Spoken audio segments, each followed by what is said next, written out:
Hello everyone, in this video I'm going to show you by examples the different properties of numbers in math. In number 2, we have 0 plus a equals a.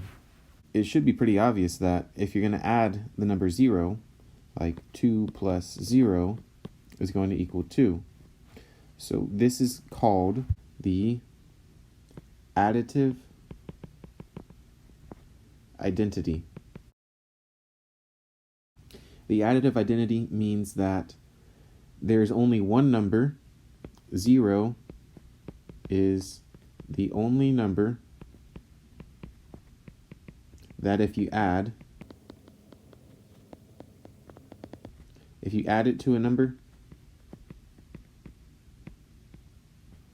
the number won't change. The additive identity is the property that says 0 is the only number that if you add it to another number, then that number won't change. In number 3, a plus b equals b plus a.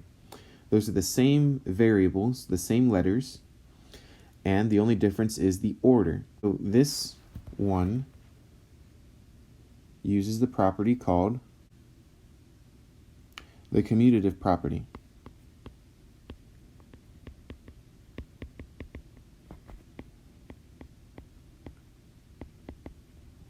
The commutative property says for any numbers adding or multiplying, the order does not matter. The order that you compute them,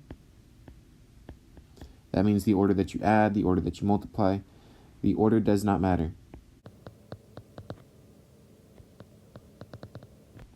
That's called the commutative property.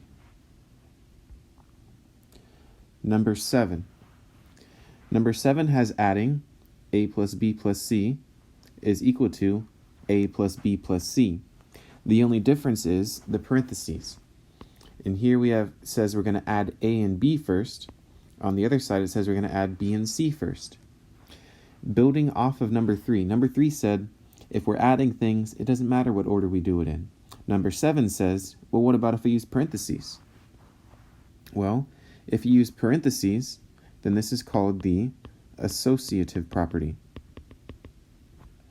Parentheses are blocking off certain numbers together. They're grouping them, associating them. Associative property says for any numbers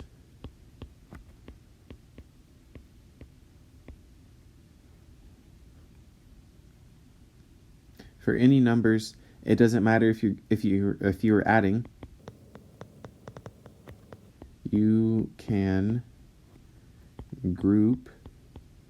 For any numbers, if you're adding, you can group the first two together, or the last two, or the middle, or you can do the first one with the last one, or any group you want. That means that you can add parentheses anywhere you want to. You're not limited in the number of parentheses. So if I have 5 plus 8 plus 9 minus 4 plus 10, I could group together using the associative property these middle two numbers. And let's say I wanted to do this. I want to do the first 4 numbers first before I add that 10. That's okay, I can do that. But the associative property is just building off of the commutative one, which means you can add numbers in any order or subtract them. And if you can do that in any order, then that means you can group them in any order. So this is just more specific. Number 8. 1 times a equals a. So this is similar to the number 2, where we have a on the left and we're getting a on the right. So in this one, since nothing is changing, but we're multiplying, this is called, we are multiplying the multiplicative identity. It's called an identity whenever if you add it or if you multiply it, if nothing changes, that's called the identity. So the multiplicative identity is the only number that, if multiplied, does not change the answer,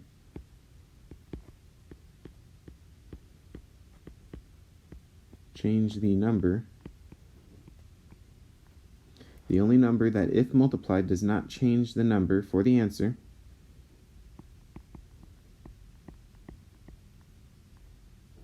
is 1.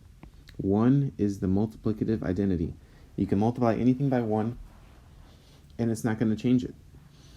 And the cool thing about that is you don't have to really do 1. You can make 1 look different. So I could have 24 times 8, and that would be a difficult thing to answer. But if I wanted to use this multiplicative identity, I could do 24 times 8 divided by 8, because that would be 24 times 1, which is equal to 24. So this is the type of thing that we're going to use the multiplicative identity for a lot in algebra. So it's just cool to know that you can make 1 look different. Number 9. 19 plus negative 19 equals 0. So that means we have a 19, and then a plus and a minus mean we're really subtracting 19, equals 0. This is called the additive inverse, which means for every positive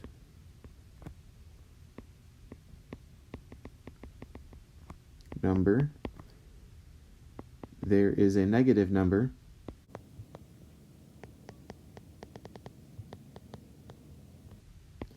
that, if added, will make 0. That means that no matter what number you're thinking of, if you come up with the opposite of that number, if you add the opposite to it, it's going to make 0. So 25.01 plus negative 25.01. If you add the exact same number but the opposite version of it, you're always going to get 0, and that's called the additive inverse. On number 11, we have two numbers multiplying, 15 and 7, and then on the right we have 7 and 15. For 7 times 15, they're the same numbers, they're just in a different order. And if they're the same numbers but in a different order, that's just like up here whenever we added the numbers, but they were in a different order. Then this property, it said we could add or multiply, and the order doesn't matter. So number 11 also uses the commutative property.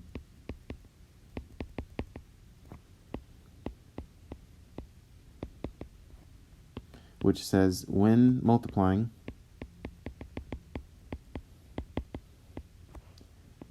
the order can be changed. And I wrote it like this because it's not just important that the order doesn't matter, but the cool part is that means you can rearrange them to go in any order you want. You can change the order to look however you want it to look. Number 16. We have c plus negative c equals 0. So one of them is a positive c, one of them is a negative c. They're going to balance each other out. So that's, again, the additive inverse. That's the additive inverse property. There's a positive version and a negative version, and they'll balance each other out.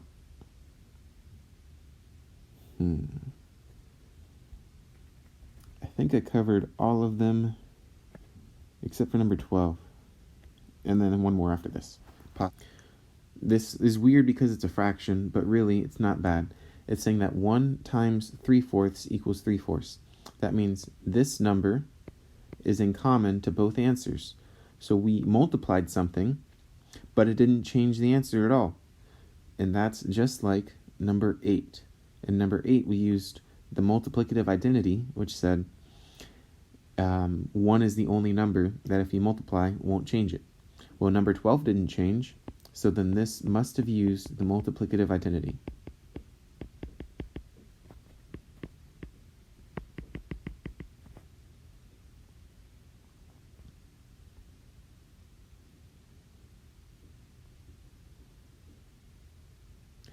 Number 6 will be the last one that I do.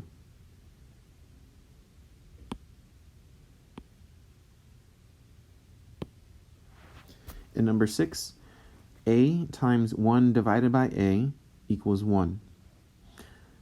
A just means a number times 1 divided by that number equals 1. So I'm going to come up with a random number as an example. 6 times 1 over 6 equals, well, we would do top times top, bottom times bottom. So let's change this into a fraction.